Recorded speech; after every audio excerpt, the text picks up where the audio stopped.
आगे क्या होने वाला है मुझे पता नहीं, सन्माननीय लेकिन माननीय बाळासाहेबांचं जे स्वप्न होतं मराठी को ते लेके पुन्हा ये साकार जो व्हावं अशी एक एकजुटता है आशा अपेक्षा आणि इच्छा वो व्यक्त जारी करतो रहनी आणि चाहिए। आपल्या सर्वांची मी रजा घेतो। धन्यवाद। जय हिंद, जय महाराष्ट्र।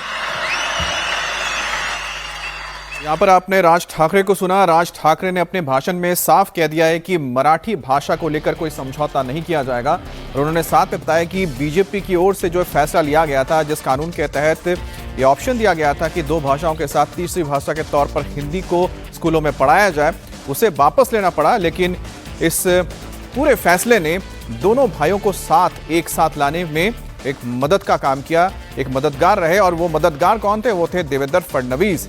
लेकिन आपको बता दें कि दोनों भाइयों के बीच जो अनबन थी उसकी सबसे बड़ी वजह थी कि आखिरकार बाला साहब ठाकरे की जो गद्दी है, उनकी जो परंपरा है या उनके जो पार्टी है उसको कौन आगे लेकर जाएगा, जिसे को लेकर ही राज ठाकरे अलग हो गए थे शिवसेना से और उद्धव ठाकरे ने अपने पिता का गद्दी को संभाली। लेकिन इस वक्त दोनों पार्टियों के लिए अस्तित्व का सवाल है और यही वजह है कि दोनों पार्टियां साथ में आई हैं। एक तरफ राज ठाकरे की पार्टी एमएनएस पिछले चुनावों में एक तरह से सिफर रही, कोई भी सीट नहीं जीत पाए, ना ही उनके बेटे अमित ठाकरे तक सीट जीत पाए। दूसरी तरफ उद्धव ठाकरे के साथ जो हुआ, उनकी पार्टी ही टूट गई और एकनाथ शिंदे के साथ एक बड़ा हिस्सा शिवसेना का चला गया।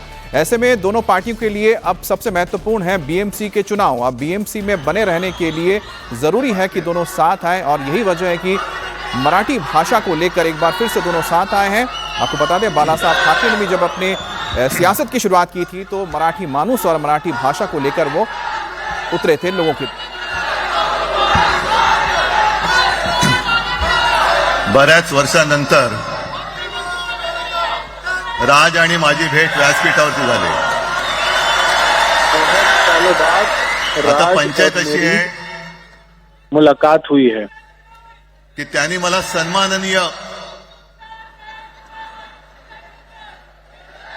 उद्धव ठाकरे असं बोललेलं आहे, लेकिन पेच ये है कि उन्होंने मुझे अभी सम्माननीय उद्धव ठाकरे कहा है। ठीक आहे।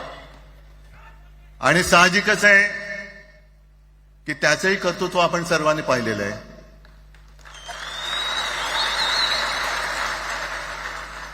म्हणून माझ्या भाषणाची सुरुवात करताना सन्माननीय राज ठाकरे इसलिए मैं भी अपने भाषण जमलेल्या की माझ्या शुरुआत करते हुए मराठी हिंदू बांधवांनो भगिनींनो आणि मातांनो सम्माननीय राज ठाकरे कहता हूं और यहाँ पर जमे हुए तमाम मंडळी राजनीति मराठी हिंदू भाई और बहनों माझ्या तो भाषणाची नमस्कार काय करता हूं। आहे असं मला वाटत नाही, कारण आजच्या कार्यक्रमाची घोषणा झाल्यानंतर साहजिकच आहे सगळ्यांचं लक्ष हे आज भाषणाकडे आहे। पण वैयक्तिक मला असं वाटतं की आज आमच्या भाषणांपेक्षा आमचं एकत्र दिसणं हे महत्वाचं आहे। मुझे ऐसा लगता है कि हमारे भाषण से ज्यादा हम दोनों एक साथ नजर आए वो ज्यादा महत्वपूर्ण है। ज्यांनी ज्यांनी मराठी भाषेसाठी पक्षभेद विसरून एक मराठी माणसाची वज्रमुठ दाखवली, त्या सगळ्यांना धन्यवाद देतोय। दीपक पवार पण त्याच्यात आहेत, सगळेच आहेत। जिन जिन लोगों ने पक्ष को भूला और मराठी भाषा को लेकर मराठी मानुस के तौर पर सामने आए हैं, उन सबका मैं धन्यवाद करता हूँ। जानकर भी अनजान होते, सुप्रिया सुले भी हैं और दूसरे पार्टी के नेता भी हैं। कुछ लोग जानकर भी अनजान होते हैं। पण एक गोष्ट नक्की की आमच्या दोघांमध्ये जो काही अंतरपाठ होता तो आनाजी पंतांनी दूर केला। लेकिन एक बात तो है, इस मुद्दे की वजह से हम दोनों के बीच में जो अंतर था वो दूर हुआ है। एकत्र आलोय एकत्र राहण्यासाठी, एक साथ आए हैं एक साथ रहने के लिए।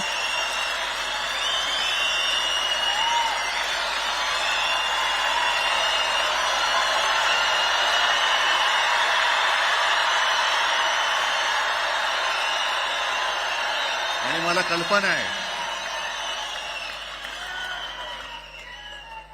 आज मला कल्पना आहे की अनेक बुवा महाराज हे बिझी आहेत। कोण लिंब कापतय, कोण टाचण्या मारतय,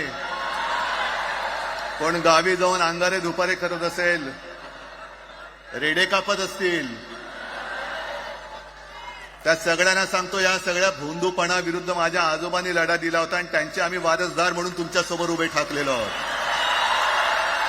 मुझे पता है कि कोई नींबू काट रहा है, कोई कुछ और कर रहा है, लेकिन इन सब अंधविश्वासों और भोंदूपना तो हमारे पिता यानी कि बाला साहब ठाकरे ने जवाब दिया था और हम भी वही कर रहे हैं. भाषेवरनं जेव्हा एखादा विषय निघतो तेव्हा तो केवळ वरवरचा धरून चालणार नाही. मधल्या काळामध्ये अगदी दोघांनी, म्हणजे मी काय, राजने काय, आपण सगळ्यांनी या नतद्रष्टांचा अनुभव घेतलेला आहे. वापरायचं आणि फेकून द्यायचं.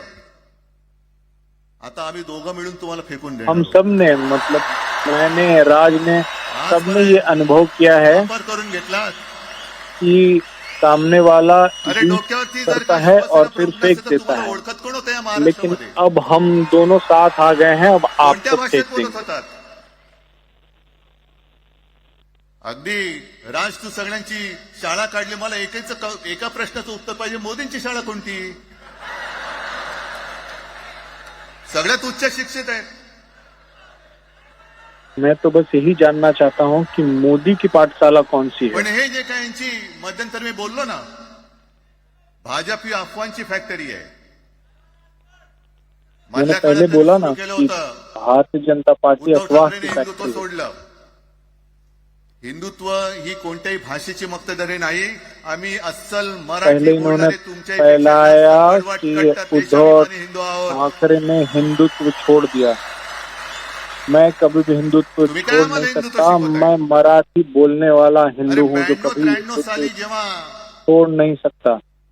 जे काय घडलं, देशद्रोही मातले होते, तेव्हा मुंबईतल्या अमराठी लोकांना सुद्धा हिंदू म्हणून माझ्या शिवसैनिकांनी, शिवसेना प्रमुखांच्या शिवसैनिकांनी व मराठी माणसांनी वाचवलेलं आहे. मैंने विधानसभा में भी कहा कि जो 92-93 में दंगे हुए उसमें देवेंद्र फडणवीस आज जो बातमी आली सगळी, गैर मराठी बातम्या थे आल्या. उन्हें हिंदू मानकर भाषेच्या शिवसैनिकों ने नावाखाली बचाया. गुंडगिरी सहन केली जाणार नाही. भाषा के नाम पे तर गुंडागिरी महाराष्ट्रामध्ये सहन नहीं किया जाएगा, ये फडणवीस मराठी ने कहा है. माणूस न्याय मागण्यासाठी आंदोलन करत असेल आणि त्याला जर का तुम्ही गुंड म्हणत असाल तर आम्ही गुंड आहोत.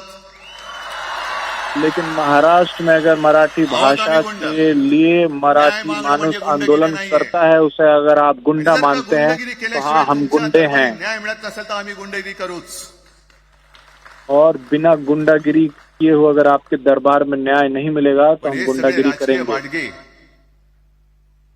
देवेंद्र फडणवीसांची आजचं वक्तव्य म्हणजे मला संयुक्त महाराष्ट्र चळवळीच्या वेळेला सखा पाटलांनी केलेलं एक वक्तव्य आठवते.